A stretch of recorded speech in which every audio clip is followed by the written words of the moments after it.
So, Jurassic Park. This is a franchise that has been loved for 25 plus years. Yeah. Now we're back with the second Jurassic World. So, we went to the fans and asked them what they wanted us to ask you. All right. So, I'm going to pull out a few questions. At random? At random. All right. See what we do. All right, Steven Spielberg said that this was the first Jurassic movie that he could truthfully say had a monster.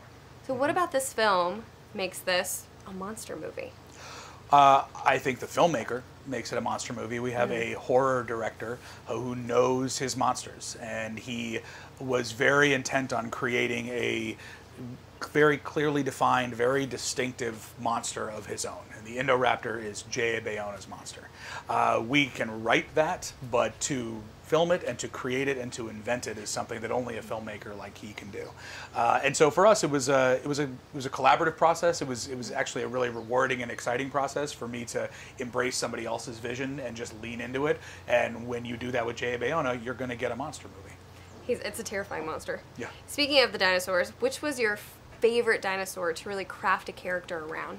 In this film? In this film. I really like the Stygimoloch in this film. And I mean, he's its own like weird little Tasmanian devil kind of a creature. And like every time we're able to bring in something new, you really want to feel like it has its own personality, its own identity, especially for kids, you know, who are gonna connect in the way that you probably did when you were a kid. Yeah, I think that one is going to be a lot of fun. Okay, if an Indoraptor was let loose in Los Angeles, which cast member would you trust to protect you the most? Oh my God, that's a really tough one. I mean, like the real answer is probably like the villain from the first movie. It's probably Hoskins, because he's going to bring in like all kinds of support, and that's, you know, if it was like my family at risk, I would probably call him. Okay, fun. All right, how is making this movie different for you as a writer-producer versus being a director?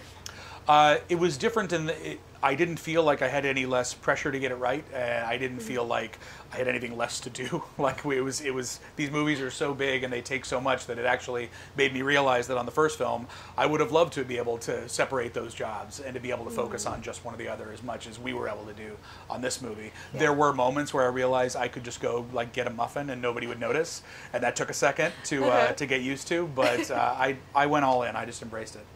Okay, and this one is from one of our Dallas fans.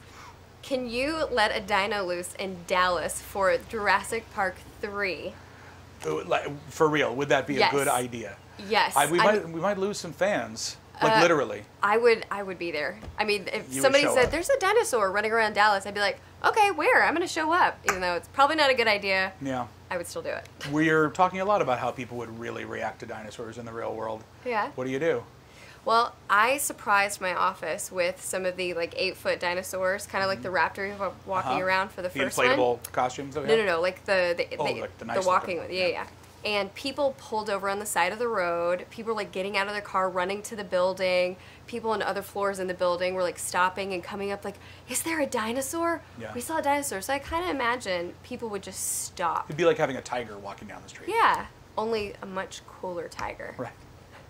So last question to wrap things up, just what can moviegoers expect from Jurassic World Fallen Kingdom? I think they can expect to not think about anything else in their life for 2 hours and be so completely dialed into and pulled into the story that J.A. Bayona is telling, that whatever has gone on in their day, whatever's going on with their family, at their job, with their kids, they can go to that place, that whole family's going to come together and have a hell of a time.